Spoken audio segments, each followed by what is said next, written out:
ಓಂ ಶ್ರೀ ಗುರುಭ್ಯೋ ನಮಃ.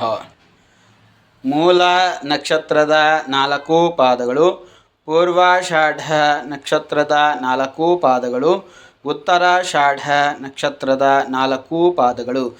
ಈ ನಕ್ಷತ್ರಗಳಲ್ಲಿ ಹುಟ್ಟಿದವರು ಅಕ್ಕಿ, ಬಿಳಿ ಗೋಧಿ, ಬಿಳಿ ಜೋಳ, ಅರಳೆ, ಬಿಳಿ ಅರಿವೆ ಅಂದರೆ ಬಿಳಿ ಬಟ್ಟೆ, ರೇಷ್ಮೆ, ಮೆಣಸಿನಕಾಯಿ, ತಂಬಾಕು ಮೊದಲಾದ ವಸ್ತುಗಳ ವ್ಯಾಪಾರದಿಂದ ಅಧಿಕ ಧನಲಾಭ ಗಳಿಸುವರು.